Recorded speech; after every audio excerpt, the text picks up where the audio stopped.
രണ്ടാം ലോക മഹായുദ്ധത്തിനിടയിൽ നാസി പട്ടാളക്കാരുടെ മുന്നിൽ പെട്ടുപോകുന്ന ഒരു പാവം അപ്പൂപ്പൻ. അങ്ങേരെ അവർ കൊല്ലാൻ പോവുകയാണ്. പക്ഷെ അപ്പൂപ്പൻ യഥാർത്ഥത്തിൽ ആരായിരുന്നു എന്ന് അവർക്ക് അറിയില്ലായിരുന്നു. കാണാൻ പോകുന്ന പൂരം കണ്ട് തന്നെ അറിയാം. അപ്പൊ വീഡിയോയിലേക്ക് പോയാലോ. 1944 കാലഘട്ടം, രണ്ടാം ലോക മഹായുദ്ധം അതിന്റെ അവസാന ഘട്ടത്തിലാണ്. ഫിൻലൻഡും റഷ്യയും തമ്മിൽ മോസ്കോ ഉടമ്പടി ഉണ്ടാക്കി. അത് പ്രകാരം ഫിൻലൻഡ് അവരുടെ പ്രദേശമായ ലാപ്ലാൻഡിൽ നിന്നും നാസികളെ തുരത്തി ഓടിക്കണം. നാസികളാണെങ്കിൽ പോകുന്ന വഴിയിലുള്ള റോഡുകളും പാലങ്ങളും ഗ്രാമങ്ങളും എല്ലാം നശിപ്പിച്ചാണ് പോകുന്നത്. അതേസമയം ലാപ്ലാൻഡിൽ പഴയ ഫിൻലൻഡ് കമാൻഡോയായ നമ്മുടെ നായകൻ കോർപ്പി യുദ്ധത്തിൽ നിന്നുമെല്ലാം ഒഴിഞ്ഞ് തന്റെ നായയും കുതിരയുമായി നദിയിൽ സ്വർണം തിരയുകയാണ്. ഒടുവിൽ തിരഞ്ഞ് ഒരു സ്വർണ്ണത്തിരി കിട്ടുന്നു. അതായത് ആ ഭാഗത്ത് സ്വർണമുണ്ടെന്ന് കോർപ്പിക്ക് മനസ്സിലായി. അതോടെ അയാൾ ആ ഭാഗത്തെല്ലാം കുഴി കുഴിക്കാൻ തുടങ്ങി. മുകളിലൂടെ പറന്നു പോകുന്ന യുദ്ധവിമാനങ്ങളെ അയാൾ ശ്രദ്ധിച്ചില്ല. യുദ്ധത്തിലേക്കൊരു തിരിച്ചുപോക്ക് അയാൾക്ക് താല്പര്യമില്ല. അങ്ങനെ ഒരുപാട് കുഴികൾ കുഴിച്ച് ഒടുവിൽ അയാൾ വലിയൊരു സ്വർണ്ണ നിക്ഷേപം കണ്ടെത്തുന്നു. അത് കണ്ട് അയാൾ സന്തോഷത്താൽ കരയുകയാണ്. അയാളുടെ വലിയ അധ്വാനത്തിന് ഫലം ലഭിച്ചതിന്റെ സന്തോഷമാണ് അയാൾക്ക്. ആ വലിയ സ്വർണം അയാൾ ചെറു കഷ്ണങ്ങളാക്കി തന്റെ ടെന്റിൽ സൂക്ഷിക്കുകയും കള്ളന്മാർ കൊണ്ടുപോകാതിരിക്കാൻ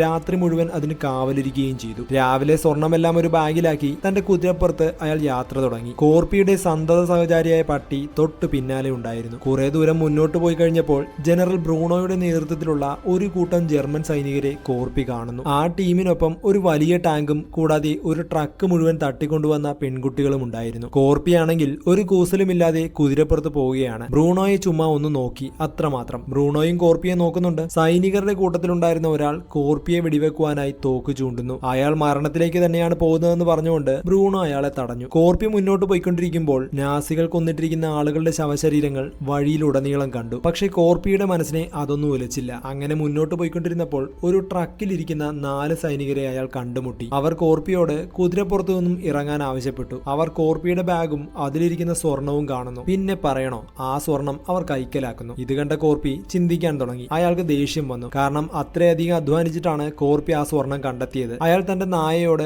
അവിടെ നിന്ന് ഓടിപ്പോകാൻ പറഞ്ഞു. ഇത് കണ്ട സൈനികരിൽ ഒരാൾ ആ പട്ടിയെ വെടിവെക്കുന്നു. പക്ഷെ ഭാഗ്യം കൊണ്ട് വെടിയേൽക്കാതെ ആ പട്ടി വേഗത്തിൽ ഓടി രക്ഷപ്പെടുന്നു. ഒരാൾ കോർപ്പിയെ മുത്തശ്ശൻ എന്നും വിളിച്ചുകൊണ്ട് തോക്കെടുത്ത് വെടിവെക്കാൻ പോവുകയാണ്. പക്ഷെ കോർപ്പിയല്ലേ ആള്. തന്റെ കയ്യിലുണ്ടായിരുന്ന കത്തി വേഗത്തിലെടുത്ത് അവന്റെ തലയിലേക്ക് കുത്തിയിറക്കുന്നു. നിമിഷങ്ങൾക്കകം അയാൾ അവിടെ മരിച്ചു വീഴുന്നു. ഇത് കണ്ട മറ്റ് സൈനികർ പെട്ടെന്ന് ഞെട്ടി. അവർ കോർപ്പിക്ക് നേരെ പാഞ്ഞെടുത്തു. പക്ഷെ കോർപ്പി അവർക്കെതിരെ നന്നായി ഫൈറ്റ് ചെയ്യുന്നു. തന്റെ കത്തി കൊണ്ട് അവരെ കുത്തുകയും ഷൂട്ട് ചെയ്യുമ്പോൾ മരിച്ചു കിടന്നവരുടെ ബോഡി ഷീൽഡാക്കി മാറ്റിയും കോർപ്പി പൊരുതി. ഒരാളെ ഹെൽമെറ്റ് വെച്ച് തലക്കടിച്ചു കൊല്ലുന്നു. അതേസമയം അവസാനത്തെയാൾ കോർപ്പിയെ പുറകിൽ നിന്നും ആക്രമിക്കുന്നു. അയാളുടെ കൈപിടിച്ച് തിരിച്ച് അയാളുടെ തന്നെ തോക്കുകൊണ്ട് കോർപ്പി അയാളെ വകവരുത്തുന്നു. എന്നാൽ അതേസമയം ഈ വെടിവെച്ച ബ്രൂണോ കേൾക്കുന്നു. അയാളും സംഘവും എന്താണ് വെടിവെച്ച കേട്ടതെന്നറിയാൻ തിരികെ പോയി നോക്കുന്നു. പക്ഷേ സൈനികരുടെ ശവശരീരങ്ങൾ മാത്രമാണ് അവർക്ക് കണ്ടെത്താനായത്. കോർപ്പി അവിടെ നിന്നും സ്ഥലം വിട്ടിരുന്നു. ബ്രൂണോ അവിടെയുള്ള ഒരു സൈനികന്റെ ബോഡി ചെക്ക് ചെയ്തപ്പോൾ അയാൾ ഒളിപ്പിച്ചു വെച്ച സ്വർണത്തിന്റെ ഒരു കഷ്ണം ലഭിക്കുന്നു. അതോടെ ബ്രൂണോ കോർപ്പിയുടെ പുറകെ പോകാൻ തീരുമാനിക്കുന്നു. കാരണം അയാളുടെ കയ്യിൽ സ്വർണമുണ്ടെന്ന് ബ്രൂണോയ്ക്ക് മനസ്സിലായി. അങ്ങനെ കുറച്ചു സമയത്തിന് ശേഷം അവർ റോഡിൽ വെച്ച് കോർപ്പിയെ കണ്ടുമുട്ടുന്നു. അവർ ടാങ്ക് ഉപയോഗിച്ച് അയാളെ ഷൂട്ട് ചെയ്യുന്നു. അത് കണ്ട കോർപ്പി തന്റെ കുതിരയുടെ വേഗത കൂട്ടുകയും ആ വെടിയുണ്ടകളിൽ നിന്ന് രക്ഷപ്പെടുകയും ചെയ്തു. പക്ഷെ കോർപ്പി അറിയാതെ മൈൻ കുഴിച്ചിട്ട പ്രദേശത്തേക്ക് കടന്നു. ബ്രൂണോ തന്റെ ആളുകളോട് വെടി നിർത്താൻ ആവശ്യപ്പെടുന്നു. കോർപ്പി അതിൽ കയറി പൊട്ടിത്തകരും എന്ന് വിചാരിച്ച് ബ്രൂണോ ചിരിക്കുന്നു. മൈൻ ഫീൽഡിലെ മൈനിൽ ചവിട്ടി കോർപ്പിയുടെ കുതിര മരിക്കുന്നു. എങ്കിലും പരിക്കുകളോടെ കോർപ്പി രക്ഷപ്പെടുന്നു. ശക്തമായ സ്ഫോടനം മൂലം കോർപ്പിക്ക് തലയാകെ കറങ്ങുന്നുണ്ടെങ്കിലും അയാൾ എഴുന്നേറ്റ് തന്റെ കുതിരയോട് ഗുഡ് ബൈ പറഞ്ഞ ശേഷം ബ്രൂണോയ്ക്കെതിരെ ഫൈറ്റ് ചെയ്യാൻ തയ്യാറെടുക്കുന്നു. അയാൾ തന്റെ ബാഗിൽ നിന്നും പുറത്തു വീണ ഗോൾഡ് എടുത്ത് ബാഗിലേക്ക് മാറ്റുന്നു. അത് കണ്ടതും ബ്രൂണോ അവരുടെ വാഹനങ്ങൾ നിർത്തുന്നു. ഗോൾഡ് എടുക്കാൻ അവർ റിസ്ക് എടുക്കേണ്ട എന്ന് ബ്രൂണോ കരുതി. ബ്രൂണോ ഗോൾഡ് എടുത്ത് ബാഗിലാക്കിയതും തന്റെ സൈനികരോട് കോർപ്പിയെ വെടിവെക്കാൻ പറയുന്നു. കോർപ്പി അവിടെ ഉണ്ടായിരുന്ന ഒരു കല്ലെടുത്ത് സൈനികരുടെ മുന്നിലുള്ള മൈനിലേക്ക് എറിയുന്നു. അത് പൊട്ടിത്തെറിക്കുകയും അതുമൂലമുണ്ടായ പൊടിപടലങ്ങൾ അവരുടെ കാഴ്ച മറയ്ക്കുകയും ചെയ്തു. നാസികൾ പൊടി പറന്ന സ്ഥലത്തേക്ക് മൊത്തത്തിൽ ഷൂട്ടിംഗ് ആരംഭിച്ചു. കോർപ്പി തന്റെ കയ്യിലുള്ള സ്റ്റീൽ പ്ലേറ്റ് ഉപയോഗിച്ച് വെടിയുണ്ടകളെ തടയുന്നു. കുറച്ചുനേരം ഷൂട്ട് ചെയ്ത് നിർത്തിയ ശേഷം ബ്രൂണോ തന്റെ കൂടെയുള്ള ചെറുപ്പക്കാരനായ സൈനികനെ കോർപ്പിയെ നോക്കാൻ വിടുന്നു. പക്ഷെ അവന്റെ മുഖത്തേക്ക് ഒരു മൈൻ വന്ന് വീഴുകയും അത് പൊട്ടിത്തെറിച്ച് ആ സൈനികൻ മരിക്കുകയും ചെയ്തു. ബ്രൂണോ വേറെ 2 സൈനികരെ വീണ്ടും കോർപ്പിയുടെ പുറകെ വിടുന്നു. പക്ഷെ അവർ രണ്ടുപേരും മൈനിൽ ചവിട്ടി മരിക്കുന്നു. കാറ്റ് വീശി പൊടിപടലങ്ങൾ മാറിയപ്പോൾ അവർക്ക് കോർപ്പിയെ അവിടെ കണ്ടെത്താനായില്ല. കോർപ്പിയുടെ പുറകെ പോകേണ്ടതിനാൽ ബ്രൂണോ അവരുടെ ട്രക്കിലുള്ള 2 യുവതികളെ വാഹനത്തിന് മുന്നിൽ നടത്തിക്കാൻ പറയുന്നു. അതുവഴി മൈൻ ഉണ്ടോന്നറിയുകയും അതിൽ നിന്നും രക്ഷപ്പെടാനും കഴിയുമല്ലോ. വല്ലാത്ത ക്രൂരതയാണ് ബ്രൂണോ അവരോട് കാണിക്കുന്നത്. ബ്രൂണോയുടെ കൂടെയുള്ള സൈനികൻ ഏറ്റവും ഭയന്നിരുന്ന 2 യുവതികളെ സെലക്ട് ചെയ്യുന്നു. പക്ഷെ അതിൽ ഐനോ എന്ന പെൺകുട്ടി അവർക്ക് പകരം സ്വയം ആ ജോലി ഏറ്റെടുക്കുന്നു. അതേസമയം ബ്രൂണോ ആ സ്ഥലം പരതുകയും കോർപ്പിയുടെ പട്ടിയുടെ കഴുത്തിലുണ്ടായിരുന്ന ടാഗ് കണ്ടെത്തുകയും ചെയ്യുന്നു. ആ ഗ്രൂപ്പ് മുന്നോട്ട് പോയിക്കൊണ്ടിരിക്കുകയാണ്. ടാങ്കിന് മുന്നിൽ ആ 2 യുവതികളെയും കെട്ടിയിട്ടിട്ടുണ്ട്. ബ്രൂണോ ടാങ്കിലെ വയർലെസ് ഉപയോഗിച്ച് കോർപ്പിയെ കുറിച്ച് അന്വേഷിക്കുന്നുണ്ട്. അങ്ങനെ കോർപ്പിയെ കുറിച്ച് ചില പേടിപ്പെടുത്തുന്ന വിവരങ്ങൾ അവർക്ക് ലഭിച്ചു. മാത്രമല്ല കോർപ്പിയെ തിരയുന്നത് നിർത്തി പോരണം, നിങ്ങൾ ജീവിച്ചിരിക്കുന്നത് പോലും ഭാഗ്യം കൊണ്ടാണെന്ന് ബ്രൂണോയ്ക്ക് ഉന്നത ഉദ്യോഗസ്ഥരുടെ നിർദ്ദേശം ലഭിക്കുന്നു. ഫിൻലൻഡിലെ ഏറ്റവും ഭീകരനായ സീക്രട്ട് കമാൻഡോ ആയിരുന്നു കോർപ്പി. ആരും അയാൾക്കെതിരെ ചെറുവിരൽ പോലും അനക്കിയിരുന്നില്ല. വിന്റർ യുദ്ധത്തിൽ റഷ്യക്കെതിരെ പോരാടിയ അയാൾക്ക് തന്റെ കുടുംബവും വീടും നഷ്ടമായി. അതോടെ ക്രൂരനും വൈരാഗ്യമുള്ളവനും ആരിൽ നിന്നും ഒരു ഓർഡറും സ്വീകരിക്കാത്ത കമാൻഡോ ആയി കോർപ്പി മാറി. അയാളെ അച്ചടക്കമുള്ള ആളായി നിയന്ത്രിക്കാൻ സാധിക്കാതെ വന്നതോടെ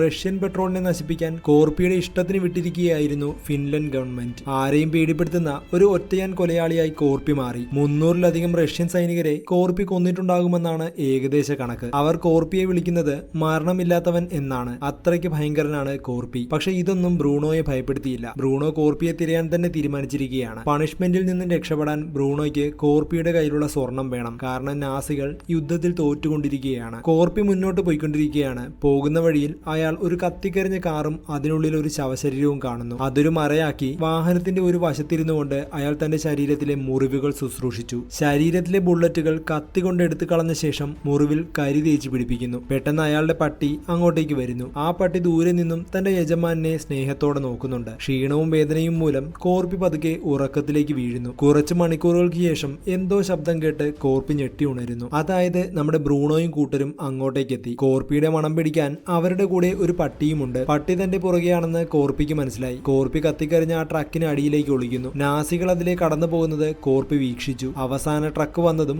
കോർപ്പി ഉരുണ്ട് അതിനടിയിലേക്ക് കയറി അതിൽ പിടിക്കുന്നു. ആ ട്രക്കിനടിയിൽ കിടന്നുകൊണ്ട് ആ വാഹനത്തിന്റെ പെട്രോൾ ടാങ്കിൽ ദ്വാരമുണ്ടാക്കുന്നു. ആ ഇന്ധനത്തിന്റെ മണം പുറകെ വരുന്ന പട്ടികളുടെ മുന്നിലേക്ക് എത്തുന്നു. അതോടെ കോർപ്പിയുടെ ഗന്ധം ആ പട്ടികൾക്ക് മനസ്സിലാക്കാൻ സാധിക്കാതെ വരുന്നു. കോർപ്പിയെ കണ്ടുപിടിക്കാൻ അവർ പുതിയ പ്ലാൻ തിരഞ്ഞു. അപ്പോഴേക്കും കോർപ്പി അവിടെ നിന്ന് ഓടി രക്ഷപ്പെടാൻ ശ്രമിക്കുന്നു. നിർഭാഗ്യവശാൽ ബ്രൂണോയുടെ പട്ടികൾ അയാളെ കാണുകയും കുരയ്ക്കുകയും ചെയ്തു. ഒരു സൈനികൻ കോർപ്പിയുടെ കാലിൽ വെടിവെക്കുന്നു. അത് കാലിൽ കൊള്ളുകയും ചെയ്തു. പക്ഷെ വേദന സഹിച്ചുകൊണ്ട് കോർപ്പി അവിടെ നിന്നും മുന്നോട്ട് നീങ്ങുന്നു. അത് കണ്ട ബ്രൂണോ പട്ടികളെ കോർപ്പിയുടെ പുറകെ അയക്കുന്നു. കോർപ്പിയുടെ വസ്ത്രം മുഴുവൻ പെട്രോളിനാൽ നനഞ്ഞിരിക്കുകയാണല്ലോ. അതുകൊണ്ട് തന്നെ കോർപ്പി തന്റെ വസ്ത്രം കത്തിച്ച് ആ പട്ടികളെ ഭയപ്പെടുത്തി ഓടിക്കുന്നു. തൊട്ടു പിന്നാലെ ബ്രൂണോയുടെ ആളുകൾ എത്തിയതും കോർപ്പി തൊട്ടടുത്തുള്ള തടാകത്തിലേക്ക് ചാടുന്നു. തടാകത്തിലേക്ക് ചാടിയ കോർപ്പി പൊങ്ങി വന്നില്ല. വെള്ളത്തിനടിയിൽ നിന്ന് ശ്വാസം എടുക്കാൻ കോർപ്പി പുറത്തേക്ക് വരുന്നത് നോക്കി ബ്രൂണോയും സംഘവും തടാകക്കരയിൽ നിന്നു. പക്ഷെ കോർപ്പി കുറച്ചധികം നേരം വെള്ളത്തിനടിയിൽ പിടിച്ചു നിന്നു. ശേഷം കോർപ്പി ഉയർന്നു വന്നതും സൈനികൻ ഉടൻ തന്നെ ഷൂട്ട് ചെയ്യുന്നു. വെള്ളത്തിൽ ആകമാന രക്തം കലർന്നപ്പോൾ വെടി കോർപ്പിക്ക് കൊണ്ടെന്ന് അവർ കരുതി. 3 സൈനികർ കോർപ്പിയുടെ കയ്യിലുണ്ടായിരുന്ന സ്വർണം നോക്കാനായി ഒരു ചെറിയ ബോട്ടിൽ തടാകത്തിന് നടുവിലേക്ക് പോയി. ശേഷം ഒരാൾ വെള്ളത്തിനടിയിലേക്ക് ചാടി. എന്നാൽ അയാളുടെ പിന്നിൽ നിന്നും കോർപ്പി അയാളെ ആക്രമിക്കുകയും കത്തി ഉപയോഗിച്ച് കൊലപ്പെടുത്തുകയും ചെയ്യുന്നു. ആ സൈനികന്റെ ശവശരീരം വെള്ളത്തിൽ നിന്നും പൊങ്ങി വന്നതും അടുത്തയാളോട് ചാടാൻ ബ്രൂണോ നിർദ്ദേശിക്കുന്നു. പക്ഷെ അയാൾ ചാടിയ ഭാഗത്തു നിന്നും രക്തം മാത്രമാണ് വന്നത്. അയാളും കൊല്ലപ്പെട്ടെന്ന് മനസ്സിലാക്കിയ ബ്രൂണോ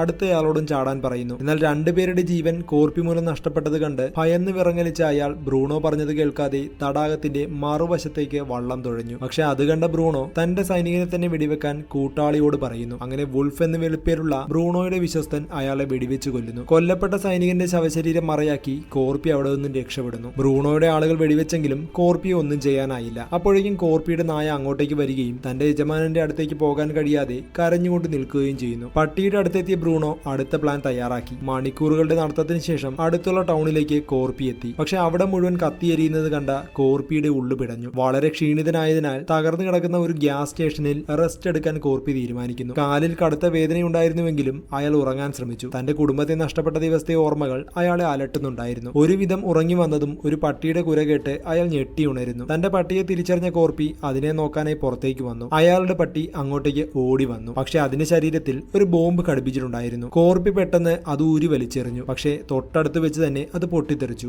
ആ ശക്തിയിൽ തെറിച്ചുപോയ കോർപ്പിയുടെ ബോധം പോകുന്നു. ബ്രൂണോയും സംഘവും അപ്പോഴേക്കും കോർപ്പിയെ കണ്ടെത്തുന്നു. അവരുടെ സംഘത്തിലെ ഷൂട്ട്സ് എന്നയാൾ റോപ്പ് ഉപയോഗിച്ച് കോർപ്പിയെ കെട്ടിത്തൂക്കുന്നു. കോർപ്പി ഒരക്ഷരം പോലും മിണ്ടിയില്ല. കോർപ്പിയോടുള്ള, അതായത് ശക്തനായ ഒരു ശത്രുവിനോടുള്ള ബഹുമാനം മൂലം ഷൂട്ട്സ് തന്റെ തൊപ്പി ഊരി മാറ്റുന്നു. അത് കണ്ട ബ്രൂണോയും തന്റെ തൊപ്പി ഊരി മാറ്റുന്നു. കോർപ്പിയുടെ കൈവശമുണ്ടായിരുന്ന ബാഗുമായി പോകുന്നതിന് മുമ്പ് അയാളെ പരിഹസിക്കുവാനായി ചെറിയൊരു കഷ്ണം സ്വർണം ബ്രൂണോ കോർപ്പിയുടെ പോക്കറ്റിൽ വെക്കുന്നു. അവർ പോയി കഴിഞ്ഞതും കോർപ്പിക്ക് ബോധം വരുന്നു. അയാൾ മരിച്ചിട്ടില്ലായിരുന്നു. തന്റെ ശരീരം നേരെ നിർത്തുവാനായി അയാളെ കെട്ടിത്തൂക്കിയിരുന്ന തടിത്തൂണിലുള്ള ഒരു ആണിയിൽ അയാൾ ചവിട്ടി നിൽക്കാൻ ശ്രമിക്കുന്നു. എവിടെയെങ്കിലും ചവിട്ടി നിന്നില്ലെങ്കിൽ ശ്വാസം മുട്ടി മരിക്കും. മാത്രമല്ല അടുത്ത കാലിലുള്ള മുറിവ് മറ്റൊരു ആണിയിൽ വെച്ച് നിൽക്കാൻ അയാൾ ശ്രമിച്ചു. വളരെ വേദനാജനകവുമെങ്കിലും അത് അയാളുടെ ജീവൻ ആ രാത്രി പുലരും വരെ സംരക്ഷിച്ചു. അയാളുടെ പട്ടി അപ്പോഴും തൊട്ടടുത്ത് നിൽക്കുന്നുണ്ടായിരുന്നു. അടുത്ത ദിവസം രാവിലെ ഒരു വിമാനം ലാൻഡ് ചെയ്യുവാനായി കോർപ്പിക്ക് മുകളിലൂടെ താഴ്ന്നു പറന്നു. അതുമൂലമുണ്ടായ കുലുക്കം മൂലം കോർപ്പിയെ കെട്ടിയിട്ടിരുന്ന സൈൻ ബോർഡ് വളയുകയും കോർപ്പി താഴേക്ക് വീഴുകയും ചെയ്തു. ലാൻഡ് ചെയ്ത വിമാനത്തിൽ നിന്നും ഗ്യാസ് അന്വേഷിച്ച് 2 പൈലറ്റുമാർ അങ്ങോട്ടേക്ക് വരികയും കോർപ്പിയെയും അയാളുടെ പട്ടിയെയും കാണുന്നു. ആ പട്ടി കുരച്ചുകൊണ്ടിരുന്നു. രണ്ടാമത്തെ പൈലറ്റ് അവരെ രണ്ടിനെയും വെടിവെച്ച് കൊല്ലാൻ പറയുന്നു. ആദ്യം അയാളൊന്നും അടിക്കുന്നു. അപ്പോഴേക്കും കോർപ്പി അയാളുടെ കാലിൽ ചവിട്ടുകയും താഴെ തലയിടിച്ച് വീണ അയാൾ തൽക്ഷണം മരിക്കുകയും ചെയ്യുന്നു. പട്ടിയാണെങ്കിൽ കുര നിർത്തുന്നുണ്ടായിരുന്നില്ല. രണ്ടാമത്തെ പൈലറ്റ് എന്താണ് സംഭവിച്ചതെന്നറിയാൻ അങ്ങോട്ടേക്ക് വന്നു. അപ്പോഴേക്കും കോർപ്പി കല്ലുകൊണ്ട് അയാളുടെ തലയ്ക്കടിക്കുകയും അയാൾ ബോധം കെട്ട് വീഴുകയും ചെയ്യുന്നു. പ്രതീക്ഷകളെല്ലാം നഷ്ടപ്പെട്ട കോർപ്പി ബ്രൂണോ പോക്കറ്റിലിട്ട സ്വർണ്ണ കഷ്ണം അവിടെ കുഴിച്ചിടുന്നു. അപ്പോഴേക്കും രണ്ടാമത്തെ പൈലറ്റ് ഇളകി. അതായത് അയാൾ മരിച്ചിട്ടില്ലായിരുന്നു. പെട്ടെന്ന് മനസ്സിൽ ഒരു പ്ലാൻ വന്ന കോർപ്പി കുഴിച്ചിട്ട സ്വർണം തിരികെ എടുക്കുന്നു. ആ പൈലറ്റ് ഭയന്ന് നോക്കിക്കൊണ്ടിരിക്കുന്നതിനിടയിൽ തന്റെ മുറിവിലുള്ള ബുള്ളറ്റും മെറ്റൽ കഷ്ണങ്ങളും കോർപ്പി എടുത്തു മാറ്റുന്നു. ശേഷം തന്റെ മുറിവ് തീ ഉപയോഗിച്ച് കരിക്കുന്നു. കമ്പി ഉപയോഗിച്ച് മുറിവ് തുന്നിക്കെട്ടിയ ശേഷം പെട്രോൾ ഉപയോഗിച്ച് വൃത്തിയാക്കുന്നു. പട്ടിയെ അവിടെ തന്നെ നിർത്തിയ ശേഷം കോർപ്പി പൈലറ്റുമായി വിമാനത്തിൽ പോകുന്നു. അതേസമയം ബ്രൂണോയുടെ നേതൃത്വത്തിലുള്ള നാസി ടീം ഒരു വിമാനം റോഡിൽ തകർന്നു വീണതിനാൽ പോകാനാകാതെ നിൽക്കുകയാണ്. വൂൾഫും ഷൂട്ട്സും വിമാനം പരിശോധിക്കാൻ പോകുന്നു. വാതിൽ തുറന്ന അവർ മരിച്ചു കിടക്കുന്ന പൈലറ്റിനെ കാണുന്നു. പക്ഷേ വൂൾഫ് കോർപ്പിയെ കൊല്ലാൻ ഉപയോഗിച്ച കയർ പൈലറ്റിന്റെ കഴുത്തിൽ കണ്ട് അവർ അത്ഭുതപ്പെടുന്നു. അതോടെ അതൊരു ട്രാപ്പാണെന്ന് ബ്രൂണോയ്ക്കും ടീമിനും മനസ്സിലായി. കോർപ്പി ശരിക്കും ആരാണെന്ന് മനസ്സിലാക്കിയ ബ്രൂണോ തന്റെ ആൾക്കാരോട്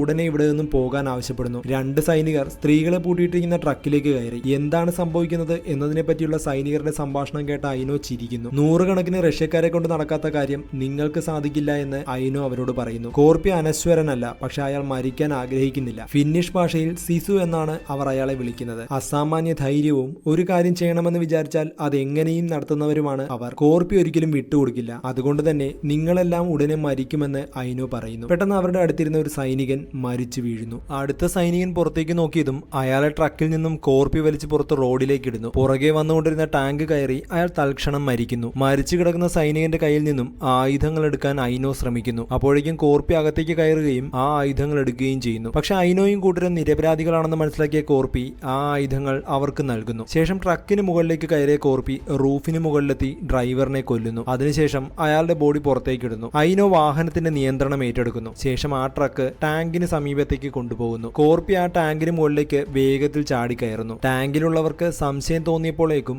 മുൻപിലുണ്ടായിരുന്ന ട്രക്കിലെ സൈനികന്റെ ഡെഡ് ബോഡി ഉപയോഗിച്ച് ഒന്നും കുഴപ്പമില്ല എന്ന് അവർ കാണിക്കുന്നു. ശേഷം ഐനോ അവരുടെ ട്രക്ക് സൈനികർ ഒരുപാടുള്ള മുൻപിലത്തെ മറ്റൊരു ട്രക്കിന് സമീപത്തേക്ക് കൊണ്ടുപോകുന്നു. ഐനോയുടെ ട്രക്കിലുണ്ടായിരുന്ന സ്ത്രീകളെല്ലാം തോക്കുപയോഗിച്ച് സൈനികരെ വെടിവെച്ച് കൊല്ലുന്നു. ഐനോ ഡ്രൈവറെയും തീർക്കുന്നു. അതോടെ ആ ട്രക്ക് ദിശ തെറ്റി റോഡിൽ നിന്നും പുറത്തേക്ക് പോകുന്നു. ഇത് കണ്ട ബ്രൂണോയും കൂട്ടരും അപകടമാണെന്ന് മനസ്സിലാക്കി ടാങ്ക് വേഗത്തിൽ ഓടിക്കുന്നു. കോർപ്പിയാണെങ്കിൽ ഇപ്പോഴും ടാങ്കിന് മുകളിലുണ്ട്. അയാൾ പിക്കാസ് ഉപയോഗിച്ച് ടാങ്കിന്റെ മൂടി കുത്തിപ്പൊളിക്കാൻ ശ്രമിച്ചു. അത് കണ്ട ബ്രൂണോയും കൂട്ടരും ടാങ്ക് വേഗം നിർത്തുകയും അതുമൂലം കോർപ്പി താഴെ വീഴുകയും ചെയ്യുന്നു. വൂൾഫ് തോക്കുമായി പെട്ടെന്ന് ടാങ്കിന്റെ പുറത്തേക്ക് വന്ന് കോർപ്പിയെ ഷൂട്ട് ചെയ്യാൻ ശ്രമിച്ചു. പക്ഷെ ടാങ്കിനടുത്ത് നിന്ന കോർപ്പി പെട്ടെന്ന് മുകളിലേക്ക് കയറി വൂൾഫിനെ ആക്രമിച്ചു. കുറച്ചു നേരത്തെ പോരാട്ടത്തിനൊടുവിൽ അവർ രണ്ടുപേരും ടാങ്കിൽ നിന്നും താഴേക്ക് വീഴുന്നു. കോർപ്പിയും ഷൂട്ട്സും ടാങ്ക് നിർത്താതെ മുന്നോട്ട് പോകുന്നു. 1-2 ഇടി കൂടി കൊടുത്ത ശേഷം കോർപ്പി വൂൾഫിനെ കൊല്ലാൻ പോയതും 2 സൈനികർ അങ്ങോട്ടേക്ക് ബൈക്കിൽ വന്നു. എന്നാൽ കോർപ്പിയെ കണ്ടപ്പോൾ തന്നെ അവർ ഭയന്നു പോവുകയും ബൈക്ക് ഉപേക്ഷിച്ച്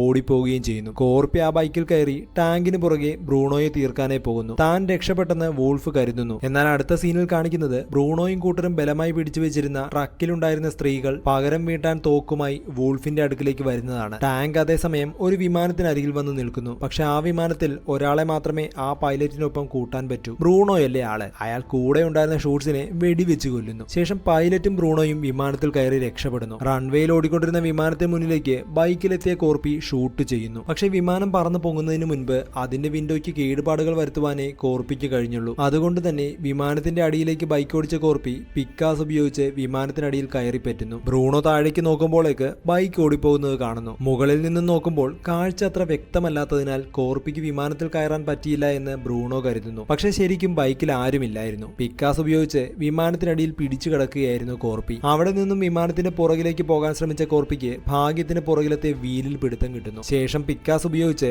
വിമാനത്തിന്റെ അടിഭാഗം പൊളിച്ച് അകത്തേക്ക് കയറുന്നു. ബ്രൂണോ ചില ശബ്ദങ്ങൾ കേട്ടെങ്കിലും വിമാനത്തിന്റെ പഴക്കം മൂലമാണെന്ന് പൈലറ്റ് പറയുന്നു. പക്ഷെ സംശയം തോന്നിയ ബ്രൂണോ അത് പരിശോധിക്കാൻ തീരുമാനിച്ചു. ബ്രൂണോ മുറി തുറന്നതും കോർപ്പി അയാളുടെ മേൽ ചാടി വീഴുന്നു. പിന്നീട് അവർ തമ്മിൽ പൊരിഞ്ഞടി നടക്കുകയാണ്. ഒരുപാട് പരിക്കേറ്റിരുന്നതിനാൽ കോർപ്പി തളർന്നു. ബ്രൂണോ അയാളെ അതിക്രൂരമായി ആക്രമിച്ചുകൊണ്ടിരുന്നു. അടികൊണ്ട് അലറാത്തതിനാലും തോറ്റുകൊടുക്കാൻ കോർപ്പി തയ്യാറാകാതിരുന്നതിനാലും ബ്രൂണോയെ അത് വല്ലാതെ വല്ലാതെ അലോരസപ്പെടുത്തി. ഇത്രയേറെ അടിച്ചിട്ട് കോർപ്പി എന്തുകൊണ്ടാണ് മരിക്കാത്തതെന്ന് ബ്രൂണോ ചിന്തിച്ചു. ഒരു മെറ്റൽ ബെൽറ്റിന്റെ അറ്റം കൊണ്ട് കോർപ്പിയെ അടിക്കാൻ പോയതും കോർപ്പി അത് തന്റെ കൈ കൊണ്ട് ബലമായി പിടിക്കുന്നു. ശേഷം വിമാനത്തിലുണ്ടായിരുന്ന ബോംബിലേക്ക് ആ ബെൽറ്റ് കണക്ട് ചെയ്തുകൊണ്ട് ബോംബ് താഴത്തേക്ക് റിലീസ് ചെയ്യുന്നു. അതോടെ ബോംബിനൊപ്പം ബ്രൂണോയും താഴേക്ക് വീഴുന്നു. താഴെ വന്ന് വീണ ബോംബും കൂടെ ബ്രൂണോയും പൊട്ടിത്തെറിക്കുന്നു. കോർപ്പി വിശ്രമിക്കാൻ പോയതും വിമാനം കുലുങ്ങുകയും അത് താഴേക്ക് പോവുകയും ചെയ്യുന്നു. അതായത് വിമാനത്തിന്റെ പൈലറ്റ് വെടിയുണ്ടയേറ്റ് മരിച്ചു പോയിരിക്കുന്നു. രക്ഷപ്പെടാൻ വേണ്ടി കോർപ്പി സ്വർണ്ണമടങ്ങിയ ബാഗ് എടുത്ത് സുരക്ഷിതമായ സ്ഥലത്തേക്ക് നീങ്ങുന്നു. ശേഷം വിമാനം പതിക്കുമ്പോൾ തെറിച്ചു പോകാതിരിക്കാൻ റോപ്പ് ഉപയോഗിച്ച് വിമാനത്തിന്റെ ഒരു വശത്ത് തന്നെ കെട്ടി ഉറപ്പിക്കുന്നു. വിമാനം ഒരു ചെളിക്കുണ്ടിലേക്ക് പതിച്ച് തകരുന്നു. അടുത്ത സീനിൽ കാണിക്കുന്നത് ഒരു ജർമ്മൻ ടാങ്ക് കണ്ട ഫിൻലൻഡ് ആർമി ആക്രമണത്തിന് തയ്യാറെടുക്കുന്നതാണ്. പക്ഷെ അത് ഐനോയും കൂട്ടരുമായിരുന്നു. അവർ വോൾഫിനെ ടാങ്കിന് മുകളിൽ കെട്ടിയിട്ട് അങ്ങോട്ടേക്ക് കൊണ്ടുവരികയായിരുന്നു. അതേസമയം ചെളിക്കുണ്ടിൽ നിന്നും കോർപ്പി എണീക്കുന്നു. ചെളിക്കുണ്ടായതിനാലും വെള്ളമുള്ളതിനാലും കോർപ്പി രക്ഷപ്പെടുന്നു. ശേഷം തന്റെ പിക്കാസ് ഉപയോഗിച്ച് അയാൾ മുകളിലേക്ക് കയറുന്നു. കുറച്ച് ദിവസത്തിന് ശേഷം നാസി ബൈക്കിൽ ഫിൻലൻഡ് തലസ്ഥാനമായ ഹെൽസിങ്കിയിലേക്ക് തന്റെ പട്ടിയുമായി വരികയാണ് കോർപ്പി. അയാൾ അവിടെയുള്ള ഒരു ബാങ്കിലേക്ക് കയറുന്നു. എല്ലാവരും അയാളെ കണ്ട് ഭയക്കുന്നു. ശേഷം തന്റെ ബാഗിലുണ്ടായിരുന്ന മുഴുവൻ സ്വർണ്ണ കഷ്ണങ്ങളും അയാൾ ഫ്രണ്ട് ഡെസ്കിലേക്ക് ഇടുന്നു. ആദ്യമായാണ് അപ്പോൾ കോർപ്പി സംസാരിക്കുന്നത്. ആ ഗോൾഡിന് പകരം അയാൾ ബാങ്കുകാരോട് ബിൽ ചോദിക്കുകയാണ്. കാരണം ബില്ലിന് സ്വർണത്തിന്റെ അത്രയും ഭാരമുണ്ടാകില്ലല്ലോ. അതോടെ ഈ സിനിമ ഇവിടെ അവസാനിക്കുകയാണ്.